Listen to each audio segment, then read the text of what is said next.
예정론으로 유명한 칼빈 목사님께서 죽게 되었습니다. 그래서 제자들이 한 곳에 모였습니다.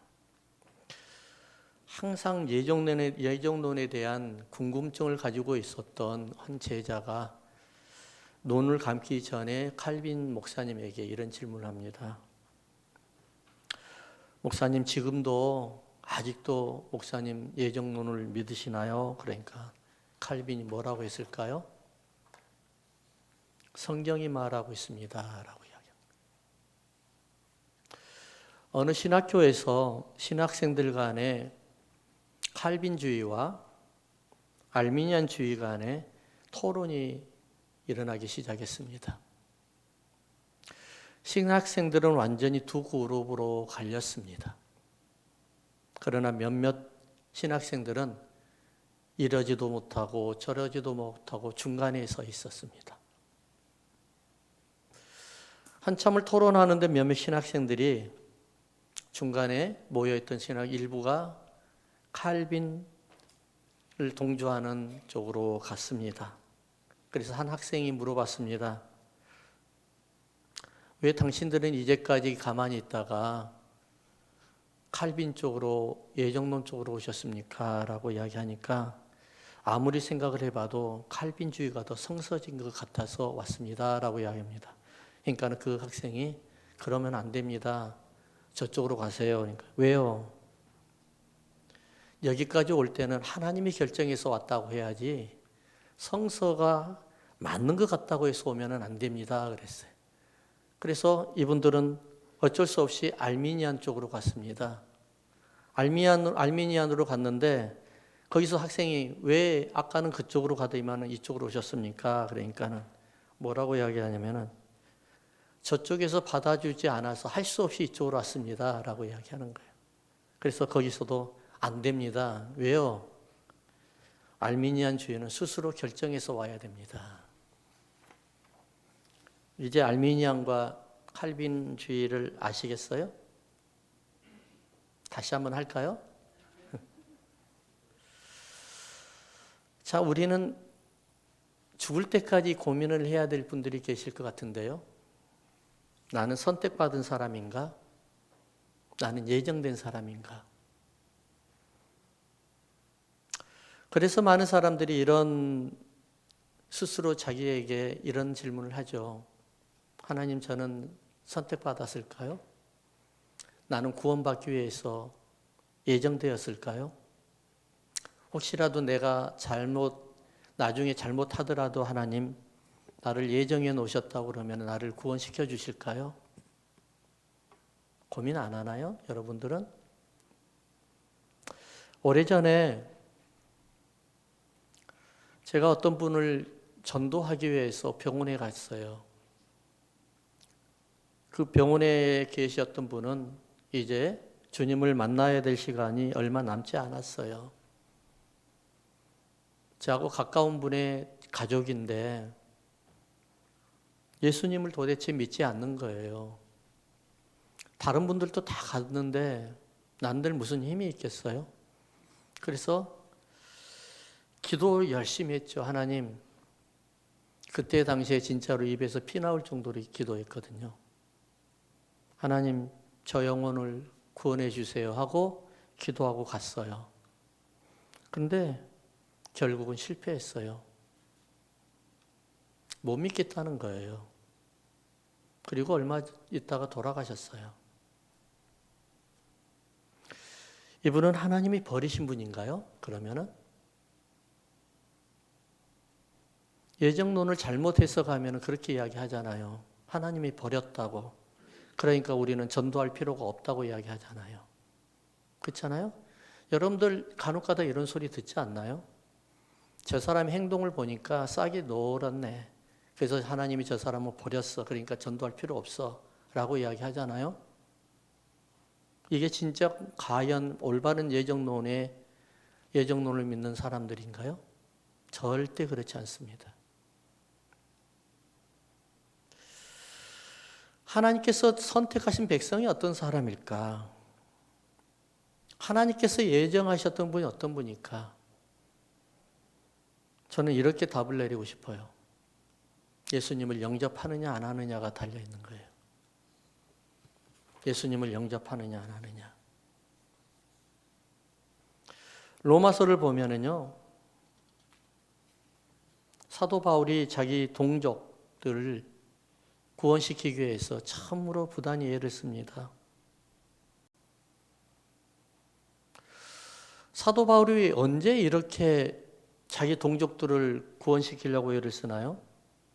예수 믿고 난 다음에 다메섹 도상에서 성령 체험하고 난 다음에요. 그 다음부터 시작이 돼요. 무슨 말일까요? 성령을 체험하니까 믿지 않은 영혼들이 그렇게 불쌍한 거예요. 자기 동족들도 불쌍한 거예요. 성령 체험하면은 가장 먼저 믿게 되는 게 뭐냐면은 하나님 살아계신다는 거예요. 믿어지죠? 항상 궁금했던 성경도 믿어져요. 천국이 있을까? 말도 안 돼. 하나님 어떻게 지옥을 만들었어? 근데 믿어지는 거예요. 이게 성령 받은 사람들의 특징이에요. 바울이 이것을 알았어요. 심지어는 바울은 3,000층까지 왔다 갔다 했어요. 영적으로 아주 깊은 사람이었어요. 주님과 대화를 나눴던 사람이에요. 근데 이 사람이 성령을 체험하고 난 다음에 가장 먼저 생각나는 게 누굴까요? 자기 동족들과 형제들이에요. 믿지 않은 사람들을 보니까 너무나 측은하고 가슴이 아픈 거예요. 그래서 바울은 로마서를 통해서요, 어마어마한 자기의 마음을 전합니다. 열정을 쏟습니다. 언젠가 통일교에 굉장히 깊이 심취해 있는 분을 만났다는 이야기를 제가 직접 만난 게 아니고 들었어요. 저 아는 사람을 통해서. 근데 저하고 같이 이야기를 하다가 자기도 너무 궁금했대요.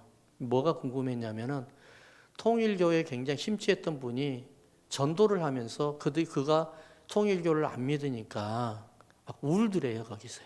막 울더래요. 펑펑 울면서 왜 이거를 안 믿냐고 그러더래요. 저는 그게 오래전이었는데 그 말을 듣고 굉장히 샤킹을 했어요. 예수 믿는 기독교가 아닌 사람들도 성령 체험할까? 그렇잖아요? 없잖아요? 할 수가 없잖아요?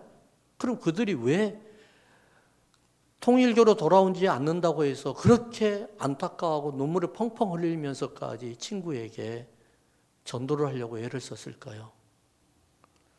타 종교와 기독교의 차이가 뭔 줄 아세요? 타 종교는 세뇌당한 거예요. 북한의 김일성이가 죽었을 때 북한 주민들 모두가 다 막 울고불고 땅을 치고 우니까 다들 쇼라고 생각을 했잖아요. 아니요. 근데 TV에 나와서 북한에 있었던 분들이 탈북해가지고 나와가지고 이야기하는 이야기를 들어보니까 진짜로 그랬대요. 진짜로. 왜요? 세뇌당했으니까. 그게 진짜인 줄 아니까. 근데 기독교는요, 세뇌가 아니라 체험적인 거예요. 체험을 해야 되는 거예요. 이단은 세뇌시키는 거예요. 그래서 이단에 한번 빠지게 되면은 안 보여요. 그래서 무서운 거예요. 근데 우리는 체험이잖아요, 체험. 성령을 체험해야 되잖아요. 근데 성령 체험할 때는 깊게 체험할 때가 있고, 체험한 것이 뜨거운 것이 살살 식어갈 때가 있어요. 그렇죠? 달라요. 믿는 강도가 달라요. 10장 1절부터 3절을 다시 한번 읽어볼까요? 형제들아 내 마음에 원하는 바와 하나님께 구하는 바는 이스라엘을 위함이니 곧 그들로 구원을 받게 함이라. 그래 놓고요. 2절요. 내가 증언하노니 그들이 하나님께 열심히 있으나 누구죠? 이스라엘 사람들이죠. 유대인들이죠. 열심히 있으나 올바른 지식을 따른 것이 아니니라. 열심은 있어요. 올바른 지식을 따르지 않았어요. 이 사람들이 누구예요? 이단자들이에요. 타종교들이에요. 유대인들이에요. 그러면서 3절 하나님의 의를 모르고 자기 의를 세우려고 힘써 하나님의 의에 복종하지 아니하였느니라. 이거는 바울의 생각을 이야기하는 거예요. 성령께서 주시는 바울의 생각. 하나님께 열심히 있으나 올바른 지식을 따른 것이 아니다는 것은 좀 이해가 돼요. 충분히 그럴 수가 있어요. 우리 지금 환경 속에서도 쉽게 찾을 수 있어요, 이런 사람들은.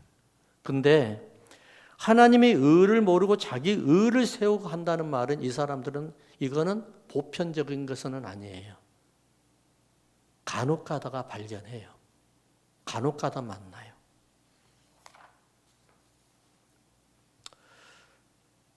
잘못된 교육이요. 얼마나 자기 의의를 그리고 세우고 자기를 망가뜨리게 하는지 몰라요. 그래서 한번 따라 합시다. 잘못된 교육은 자기 의의를 세웁니다. 이게 바로 첫 번째예요. 교육을 받아야 되는 이유가 바로 이거예요.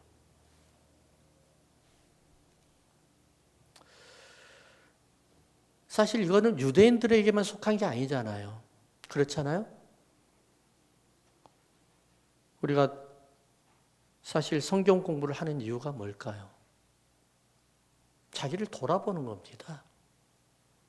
자기를 돌아볼 일이 없으면 성경 공부는 안 해도 돼요. 어떤 분은 그렇게 이야기해요. 나 평생 성경 공부했어요. 그러거든요. 그럼 저는 뭐라고 이야기하겠어요? 나는 평생 설교를 했어요. 그럼에도 부족하니까 맨날 설교하는 거 가지고 토요일만 되면 씨름하느라고 몸이 그냥 몸살이 납니다. 예. 이번 설교도 그랬어요. 몸살이 났어요. 도대체 하나님이 너무 어려운 설교를 줘가지고 예정론이라는 설교는 너무 어렵잖아요.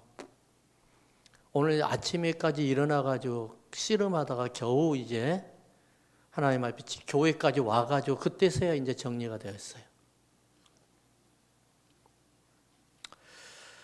하나님께는 열심히 있으나 올바른 지식으로 하나님을 섬기지 아니한다. 무조건적인 열심만 가지고 하나님 앞에 섬기면 된다고 하잖아요. 그러면 뭐라고 한 줄 아세요? 동족이 동족을 죽이는 거예요. 아군이 아군을 죽이는 거예요. 우리 교회들 보면 교회 얼마나 열심히 특심이 돼가지고, 그렇죠? 어느 날 갑자기 성령님을 만났어요. 준비도 안 된 상태에서 성령님을 체험을 하니까 이 사람이 얼마나 많은 사람들을 아프게 합니까? 힘들게 합니까? 그런 사람 많잖아요. 꼭 그런 사람만이 아니고 또한 교회 열심히 오랫동안 다녔어요. 그러니까는 그냥 와가지고 얼마 안 돼서 갑자기 성령 체험하니까 그 사람을 얼마나 또 그렇게 합니까? 유대인들이 멀리 있지 않다니까요. 잘못된 교육을 받으면 다 유대인이 되고요. 잘못된 교육이 되면은 다 이방인이 되고 다 이방 종교를 신으로 모시는 사람들 같이 되는 거예요. 우리나라 민족들은 종교심이 많잖아요. 굉장히 뜨거워요. 그러니까 빨리도 식어요. 네. 뜨거울 때는 너무 좋은데 식을 때 제일 긴장이 돼요. 왜냐하면 그분이 밑바닥이 다 보이기 때문에 이제 드러나기 때문에 막 겁이 나요. 그때부터는.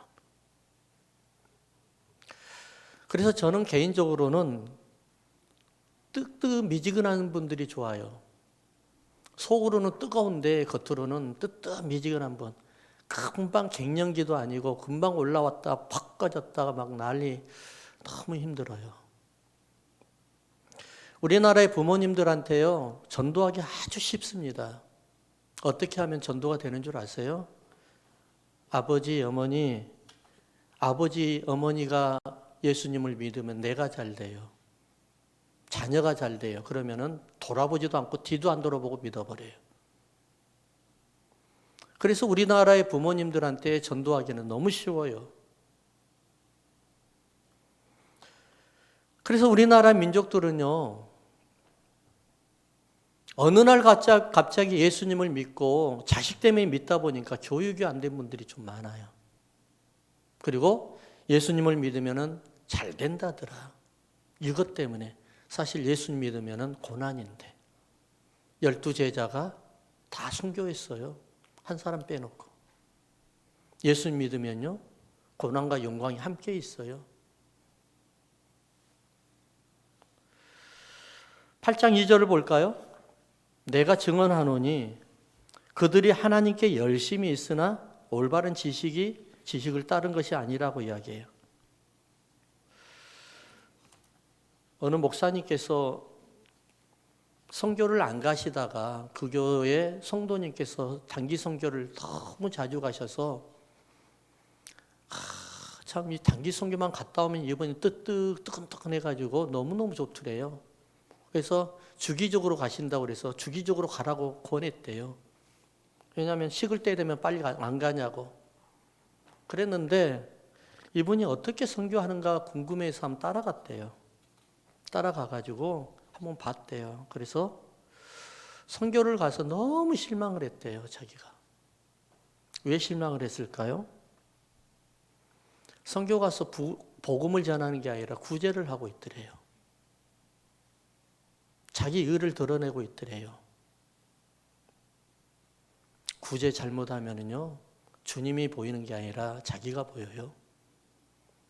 주님의 이름으로, 그래서 구제할 때는 항상 교회 이름으로 하는 거예요. 교회에다가 헌금하고.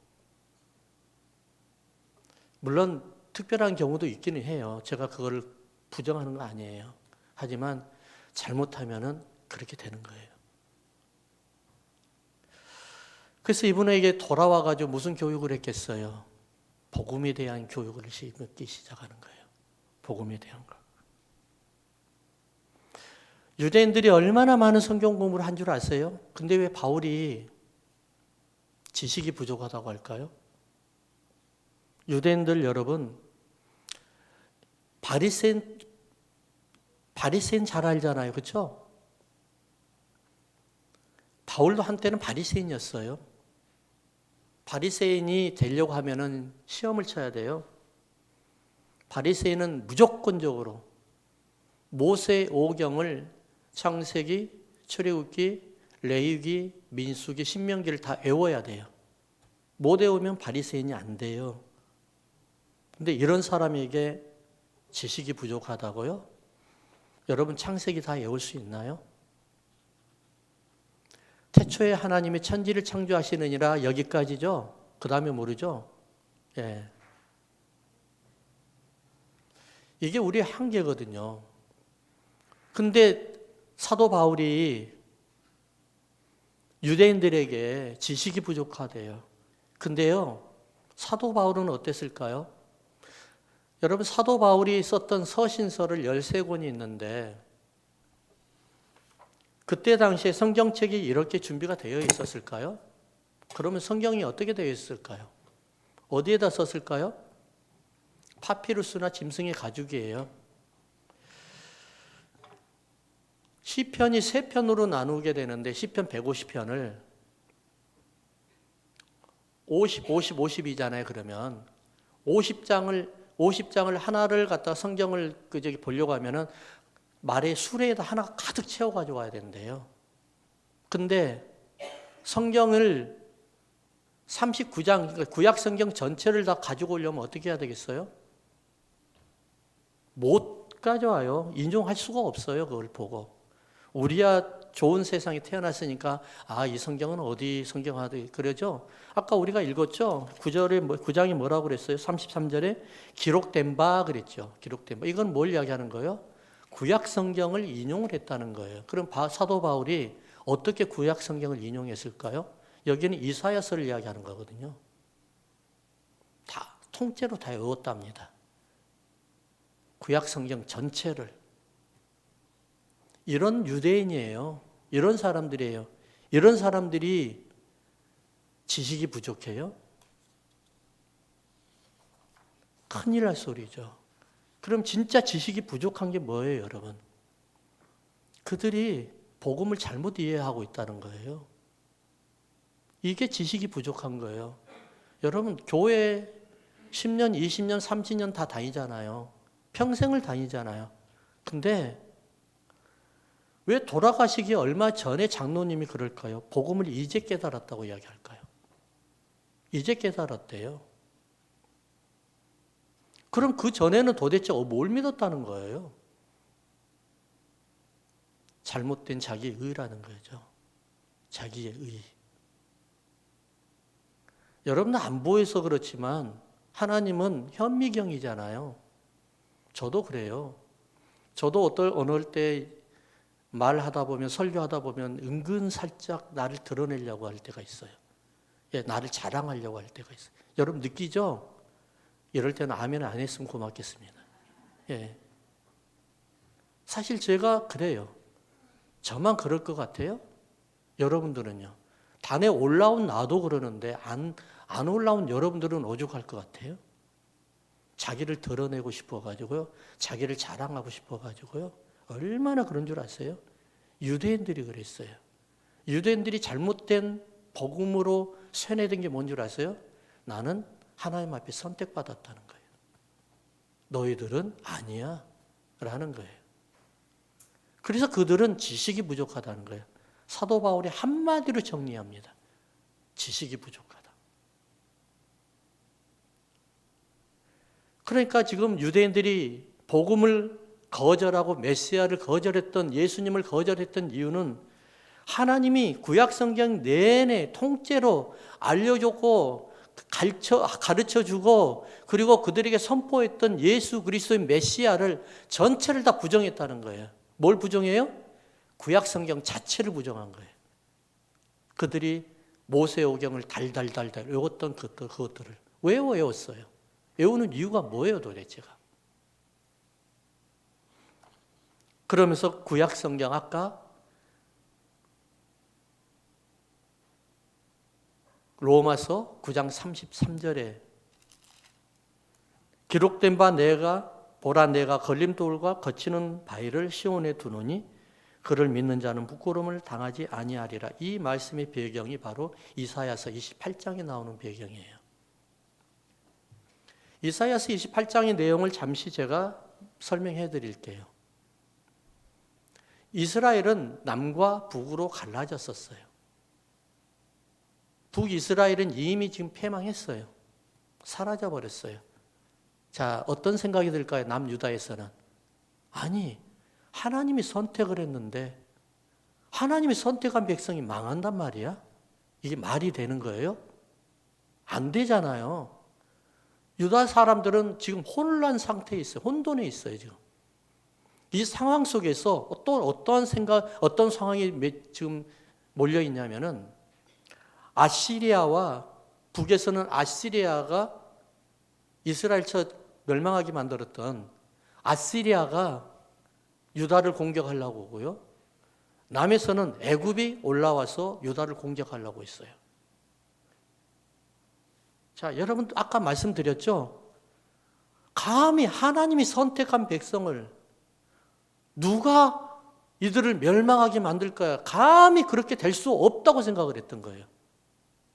근데 이런 혼란 상황에서 또다시 북에서는 아시리아가 지금 침략을 하려고 하고 남유다를 남에서는 애굽이 쳐올려 지금 침략하려고 하는 이런 상황에서 지금 내부에서는 어떤 갈등이 있었을까요?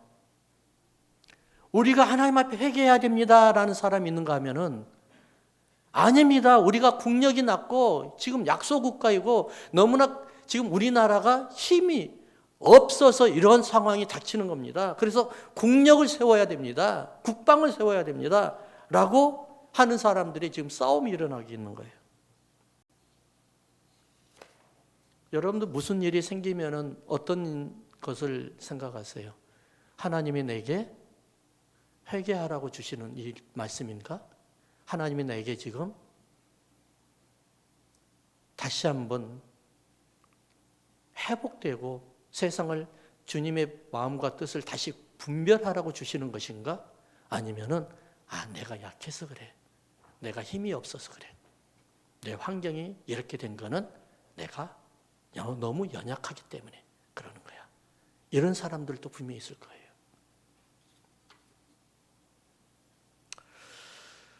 그러면서 하나님께서 28장을 이제 이사야서 28장을 하시면서 주시면서 말씀하신 게 뭐냐면은 선지자 이사야를 통해서 말씀하신 게 이거예요. 너희들 내 언약을 버렸기 때문에 나는 너희들을 절대 구할 수가 없어. 내 언약을 버렸기 때문에 내가 너희들을 그대로 보호할 수가 없어. 라는 거예요. 자, 언약의 핵심이 뭘까요? 언약의 핵심? 한번 따라할까요? 예배입니다. 예배예요. 그들이 하나님 앞에 드리는 제사를 버려버리는 거예요. 회개, 예배는요, 회개 속에서 일어나는 하나님과 만남의 시간이에요. 이 만남의 시간을 놓쳐버린 거예요. 귀하게 여기지도 않은 거예요. 예배는요, 기독교인들 중에서 기초 중에 기초예요. 성경 100번 외우면 뭐하고, 성경을 통째로 외우면 뭐예요? 하나님 앞에 예배 드리는 이 예배를 잃어버리고 예배를 빠뜨려버리면요, 무슨 소용이 있어요? 하나님께 예배 드린 게 뭐라고 그랬죠? 예배는 우리가 회개 속에 하나님을 만나는 거라고 그랬잖아요. 구체적으로 더 말씀드리면은 주 예수 그리스도께서 무덤에서 부활하신 부활의 예배를 드리는 거예요. 그래서 부활절이 주일일인 거예요. 그러니까 여러분들이 주일날 와서 예배 드리는 이 예배가 어떤 부활의 예배예요? 주님의 부활을 기념하고 그분과 함께 만나서 즐거워하는 예배가 바로 우리의 예배인 거예요. 근데 이 예배를 버려버리는 거예요. 이 예배를 버리니까 하나님께서 뭐라고 말씀하시냐면은 네가 나를 버렸지 나도 너를 버릴 거야 라고 하는 거예요. 이 얼마나 무서운 말씀이에요. 이스라엘 백성들이 지식이 없어서 교육을 못 받아서 메시아를 거절을 했어요? 예배를 거절을 했어요? 제사를 거절했어요? 그렇지 아니었단 말이에요. 우리는 너무 잘 알고 있고 우리는 너무 똑똑해요. 성경 구절 짝짝짝짝 암송을 해요. 너무 많은 지식이 있어요. 기도하라면은 정죄하시고 이런 기도가 살살살살 나와요. 근데 두 번, 세 번 들여다보면 계속 같은 설교도 나오고 같은 기도도 나와요. 중요한 거는 뭘 이야기하느냐? 바로 이거예요. 그분이 예배에 얼마나 예배 때 하나님을 만나느냐는 거예요. 예배 속에 우리가 얼마나 많이 하나님의 마음을 깊게 들어가서 그분의 마음을 알 수 있느냐는 거예요. 하나님과 교제가 얼마나 깊게 일어나느냐, 이게 바로 지식이에요. 사랑하는 성도 여러분, 인생에 다 포기해도 상관없어요. 중요한 거는 예배를 포기하면 하나님도 여러분들 포기할 수밖에 없다는 사실이에요. 이것이 바로 하나님께서 주시는 말씀 9장 32절에서 33절의 말씀이에요. 자, 33절만 제가 읽겠습니다. 기록된 바 보라 내가 걸림돌과 거치는 바위, 걸림돌과 거치는 바위라고 이야기해요.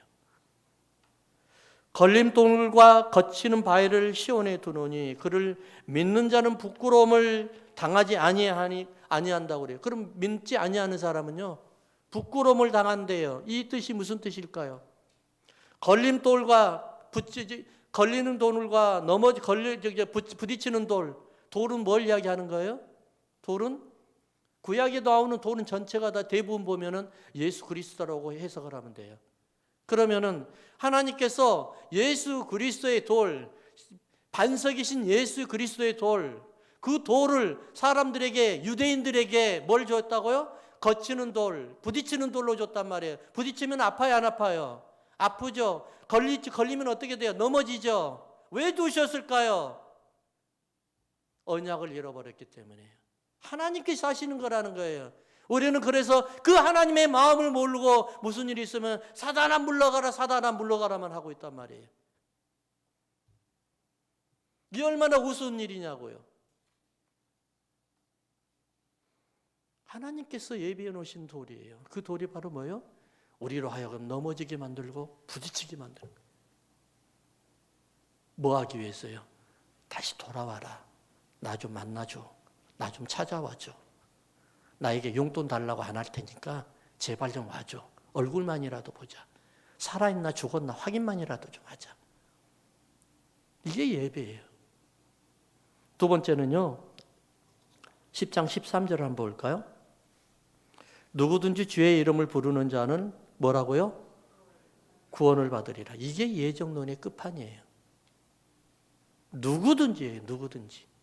이방인이든 선택받지 못했다고 하는 이방인들, 버림받았고 했다는 짐승 같다고 했다는 이방인들, 선택받았고 예정받았다고 했다는 유대인들, 여러분들처럼 나는 선택받았을까? 나는 버림받았을까? 예정받았을까? 예정받지 못했을까? 하는 고민하는 여러분들에게 뭐라고 이야기하냐? 누구든지 주의 이름을 부르는 자는 뭐라고요? 구원을 받으리라. 이게 바로 하나님의 언약의 백성이에요. 할렐루야. 자기가 충만하면요, 교만해져요. 그러나 하나님의 의가 충만하면요, 겸손해져요. 그래서 겸손이라는 것은 내가 보는 기준을 낮추는 게 아니에요.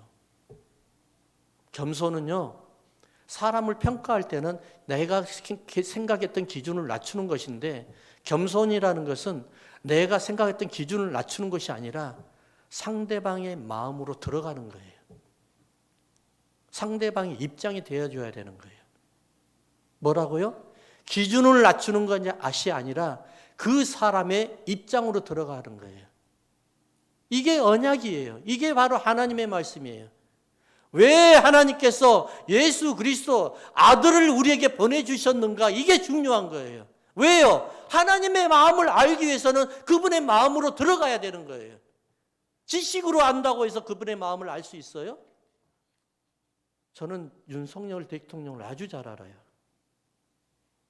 저는 혼자서 생각하는데 굉장히 친해요, 저하고도. 근데 저 혼자만 생각이에요. 그분은 저를 전혀 몰라요. 이게 지식이에요. 이게 지식이에요, 여러분. 여러분, 하나님을 어떻게 만났어요? 하나님 너무 잘 알잖아요. 하나님과 친하잖아요. 그렇죠? 근데 하나님은요, 여러분들 친하다고 할까요?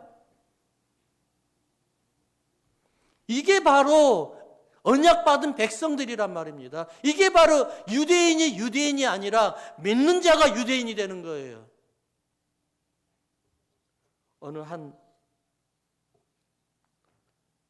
구두 수선과 그리고 또 수선공과 구두 닦게 하는 분이 너무너무 힘들어가지고 언제까지 이 일을 해야 되나? 그래서 작심하고 복권을 샀어요. 요즘에 복권이 너무 올랐죠? 그래서 어떤 분이 그러더라고. 어떤 목사님, 내 친구 목사님이 어느 성도가 복권을 샀다고 기도해달라고 그랬대요. 복권 당첨되면은 건축원금 하겠다 했대요.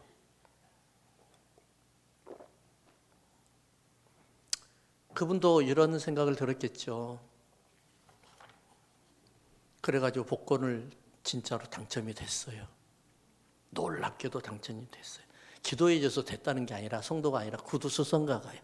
예, 당첨이 됐어요. 그래가지고 너무 귀한 걸 안 해서 순간적으로 복권 당첨된 걸 구두통 있잖아요. 그 뭐 하는 통 거기다 딱 집어넣었어요. 그 넣었는데 당첨이 돼가 너무 즐거운 거예요. 전화로 막 가족들한테 나 복권 당첨됐어. 이제 나는 이 지긋지긋한 정말 이 지긋한 이 삶에서 벗어날 수 있어요. 그러면서 딱 통을 가져와 가지고 바닷가 저기 강물을 딱 옆에 강물이 있었나 봐요. 강물에 가가지고 너 이제 내 이제 구질한 삶은 가라. 그러면서 구두통을 다 던져버렸어요. 나중에 알았어요. 다 버려버린 거를. 기가 막히잖아요. 율법이 구원을 못 준다고 해서 율법을 다 버리려고 그래요. 그 안에 생명이 있는데, 그 안에 메시아가 있는데 아무렇게나 살려고 그래요. 아무렇게나 살아도 예수님만 믿으면 된다고 생각을 해요.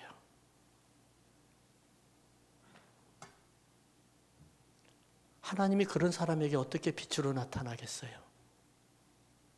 하나님이 그들을 통해서 어떻게 하나님의 영광을 받으시겠어요? 어떻게 나의 하나님이 나를 통해서 빛을 발하고 세상 많은 사람들에게 하나님을 알릴 수 있을까? 고민하는 여러분들에게 주의 이름으로 축원합니다. 나를 통해서 하나님의 복음이 나타나고 하나님의 살아계심이 나타나고 나를 통해서 하나님의 영광이 나타난다고 하면은 이보다 더 귀한 인생이 있을까요? 그런 인생은 여러분 성공한 인생입니다. 많이 가졌고 많이 편안하다고 해서 여러분들이 하나님 앞에 복을 받은 것이 아니라 하나님 앞에 쓰임받고 나를 통해서 하나님의 살아의 힘을 나타내고 하나님의 영광이 나타나고 하나님 빛이 나타난다고 하면은 그 율법을 통해서 율법은 구원을 못 받지만은 율법을 통해서 오시는 예수 그리스도 그분을 통해서 하나님은 영광 받아줄 줄 믿습니다.